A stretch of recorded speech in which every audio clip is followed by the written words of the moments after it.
Hi everyone, Dr. Oommen and I just checking in. We know everyone's been worried about the coronavirus. Up to date right now, we're at about 196,000 cases worldwide. In Canada, we're at about 470, and in Quebec today, I believe there's 74 cases. So I don't know if any of you have already seen, we have this Cardiogenix COVID-19 guide. Has lots of really great information in terms of what the coronavirus is, what are some of the symptoms, what you should do if you have to go to the hospital or not, and how you could prevent the spread.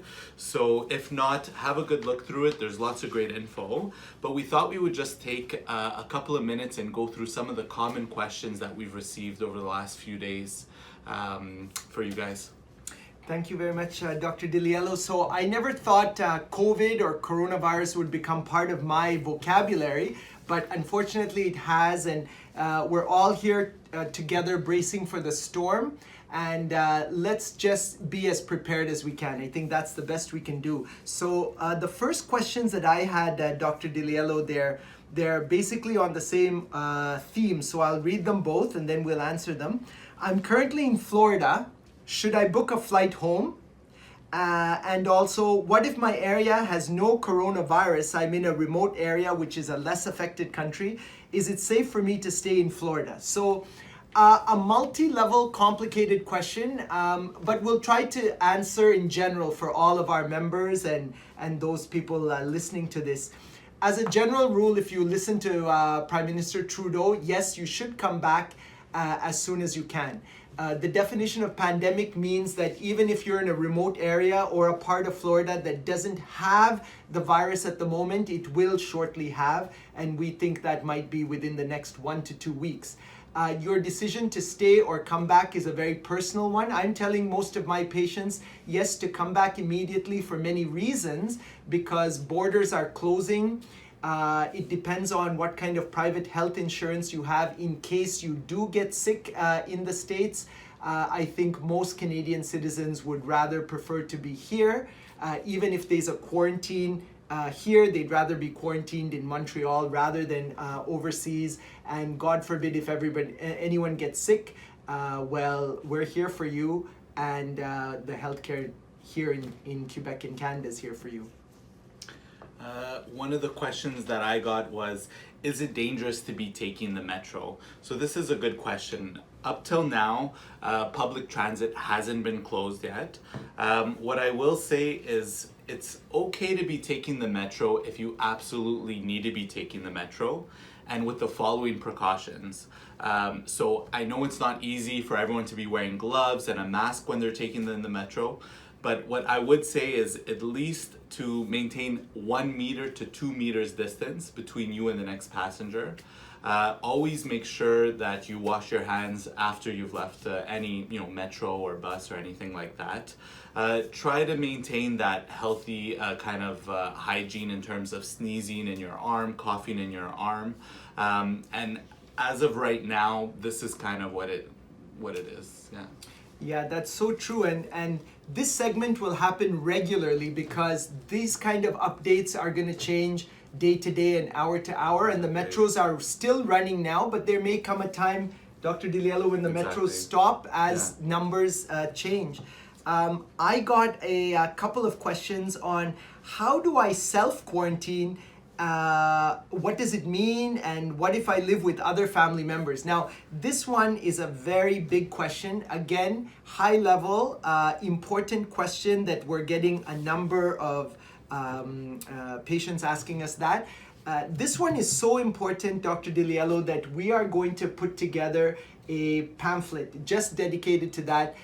You're going to be getting that in your inboxes shortly in the next day or so. And I think I'm going to leave this for that so we can really go into details. Perfect. We can always bring it up later in another video.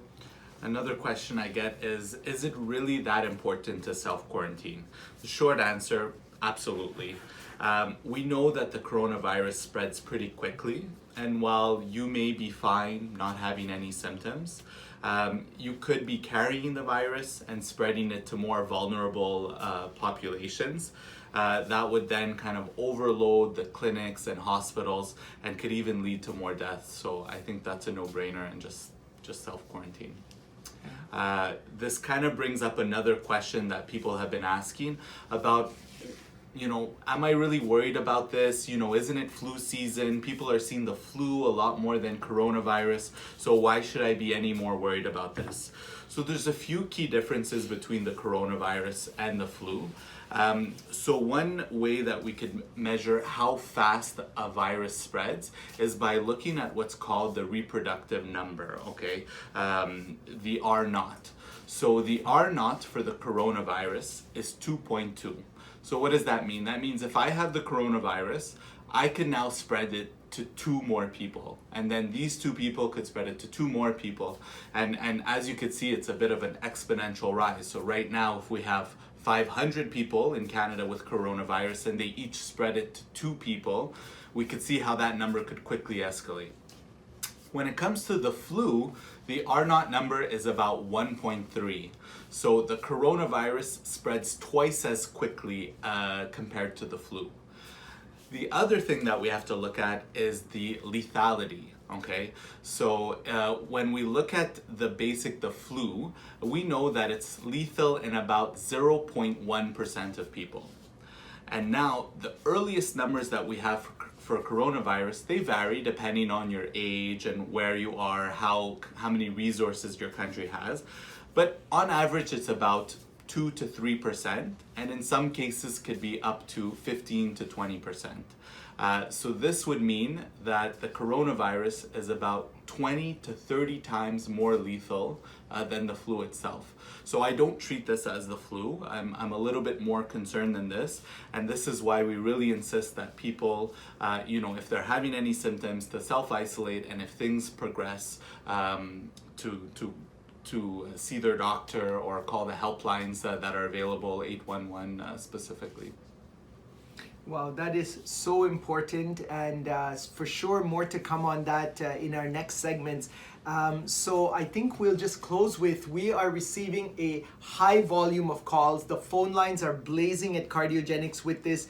We really need your patience in helping us get through this together. We'll try our best to get through all of the calls. Sometimes we may not be able to, but we certainly will use this forum to stay in touch on a regular basis. We encourage our members to email us. You can email us at info@Cardiogenix. That'll give us a chance to get back to you and compile the questions and answer them here. But thank you so much for listening. And I think, Dr. Liello, we're back to work. Back to work. Okay.